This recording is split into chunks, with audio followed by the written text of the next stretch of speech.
guys, and welcome back to Vlogmas again. Look, I'm not even going to bother trying to say the days because I just can't remember.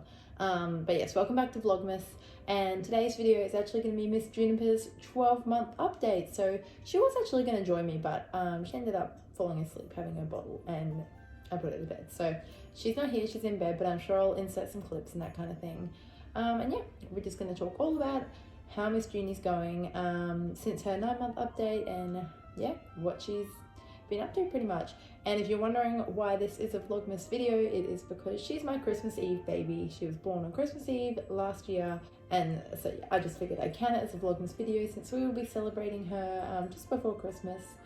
And yeah, if you like this video, please remember to subscribe. I am doing Vlogmas right now, so a video every single day leading up to Christmas. There's heaps to catch up on as well if you missed some. And usually I post motherhood videos twice a week, and I would love to have you. But with that being said, let's get into what Miss Junie's been doing. Juniper is going to be 1 in a week, just over a week, like 8 days. So she is, I just weighed her before on my bathroom scale, so probably not like super accurate, but she's 7.7 kilos, which is still very small for her age, but she has gained weight since if you have missed the other video, you haven't been following, she has not gained weight since she was 6 months old. And since we've put her onto bottles, which we will get to, she's actually gained, I think, 600 grams now, which is amazing. So yeah, it's really good to see. So she's starting to get a little bit bigger. I haven't taken her to a health nurse, so I don't know if she's like gained head circumference. I don't know if she's gained height because that had all stopped, but she's gaining some weight, so that is really good. Just generally, she is still a very like clingy, cranky baby. I feel like maybe we're just starting to see like the other side of that. Like she's starting to play a bit happier. Is that a word? Happier? Daycare says she's really starting to like come into her own. She's comfortable there now. She's off playing, so that's really good to see and hear. She has 4 teeth. She is like working on the other top ones now though, so I think she'll have 6 soon. She's extremely drooly, like all the time, just soaking her clothes. I think that's from the teething. And like milestones wise, she's still a little, like I'm gonna say she's even or maybe just a little bit behind a standard 12-month-old now. She's definitely caught up from when she was like 6 to 9 months. She was like quite behind, but I would say she's pretty much a standard like 11-month-old, almost 12-month-old now. She pulls to stand, she surfs along couches. We're just seeing her start to let go and like actually stand. If I like set her down and let go, she will stand for a little bit. No steps yet at all, which is so different to my first, who was already walking by 1. But she waves, she claps, she points. She does not talk much at all.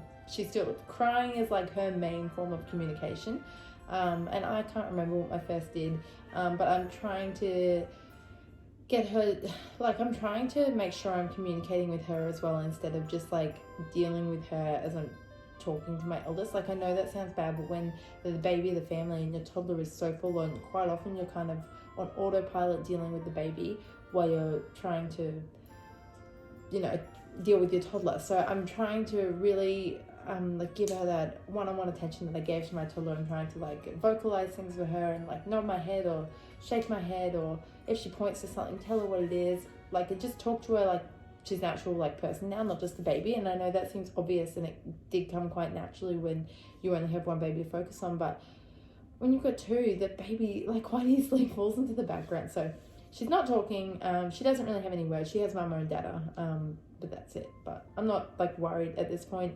I don't think it's because of anything. I think it's simply because I don't talk enough to her, so she's not really picking up on it. Let's talk about feeding. So up until 11 months old, or pretty recently actually, like, or maybe it was just after she turned 11 months, we weaned her from breast milk to formula, and it happened quite like unexpectedly and quite quickly. So she for a while now has been having formula at daycare and then like breastfeeding all the other times at home, and she's been always a very like frequent feeder, and I was always just going with the flow with that. But I actually went to sleep school, which we'll cover in a minute, And when I was there, they were like, she does not need to feed that regularly. And they kind of put me on a feeding schedule, which was every 4 hours or so, maybe a bit more than that. It was like 4 times in the daytime. And since doing that, I think she actually really wasn't getting anything at all. And that's why she was feeding so frequently. So when I cut it back, she was just hungry and she was like screaming, and we ended up going, let's give her a bottle, and she was suddenly drinking these bottles, which she'd never had before. She has like the allergy formula. It tastes disgusting, but she started actually fully drinking them and draining them, and I was kind of like, she's getting the bottles. When I was pumping, I was getting barely anything, and I was like, look, it's time, let's just do it. So we did pretty much cut her off cold turkey. I think I fed her maybe like twice after I decided to stop, and then that was it. She's been taking the bottles really well, and she's been better. Like, she's obviously been gaining weight. She's been a bit happier.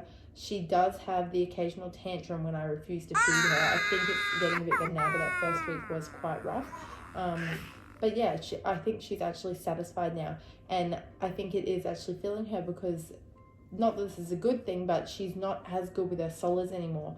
But I think the reason she was so good with her solids was because she was just hungry, which is just so sad. But now she's full with the milk and not really keen on the solid. She's definitely not keen on finger food anymore. If she eats, she wants to be fed. And I know this is starting a different problem, but at the same time, it's kind of like, I just want her to gain weight, and like, we'll work on the solids later. So that's where feeding is at. And then sleeping is amazing. I went to sleep school. If you missed that video, I will like pop it down below. But sleep school was the best thing I could have done. She goes to bed 6:30, 7-ish. I don't hear from her until 4:35-ish. Give her a bottle, goes back down for maybe like an extra hour. She doesn't sleep in. She's an early bird, but the fact that she sleeps all the way through is amazing. Like, I have my nights back. I have my stretch of sleep. Like, it is just, it's life-changing when you've literally woken up every hour for pretty much their whole life. Like, I had not slept straight like that in a year. So it's changed my life. Really, really happy. Her naps are like dependent on the day, honestly. Like, at home, they're not terrible. Usually about an hour each, which is totally fine for me as long as she sleeps all at night. At daycare, they're really struggling with her. They're getting her like 15-minute cat naps. Like, but you know, I don't know if that's the extra stimulation or a different environment, or they're not like letting her cry, because she did have to cry a bit to go to sleep at sleep school. But as long as she sleeps at night, I don't really mind, to be honest. Yeah, that's where her sleeping is at. It's been it's been really, really good. And as far as her allergy situation goes, honestly, not a lot has changed.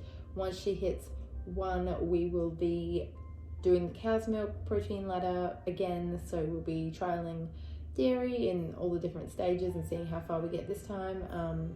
And then we will probably trial egg as well. I don't know at her 12-month appointment if maybe they will organise to do another allergy test, because honestly I would like to do that, because then at least I'll have a bit more clarity about what is going to be a bit safer to try. I don't know, it's a very like stressful situation. It's just really scary that you're not meant to trial allergens at night. You're only meant to trial them in the morning, so they're not going to sleep and potentially having a reaction. If I do it in the morning, I'm alone with her. It really stresses me out that I will have to call an ambulance. Like, it's the whole thing I just find really stressful. So maybe over the holiday season when like Josh is home, but we'll see. And yeah, that's pretty much everything a little Miss Juniper has been up to. Her and her sister have a love-hate relationship. She loves laughing at her, looking at her, that kind of thing, but she's very abusive towards her little sister, and yeah, she cops quite a bit of abuse, toddler abuse, but I think their bond's going to be really great as they grow up. She sleeps in her own room, in a sleep sack, in a cot, and yeah, she's just doing really well. She's definitely improved, and it's just really hard to believe that it's been a whole year since I had her, and we're going to celebrate our little Christmas Eve baby very soon. So there'll be a Junie's like birthday party vlog, and then her actual birthday as well. And if you missed what we're getting her for her birthday, that video is on my channel as well, so check that out. And yeah, I'm probably going to leave it here, guys. Thanks for watching. We'll see you tomorrow in the next one, and yeah, don't forget to subscribe. Thanks. Bye.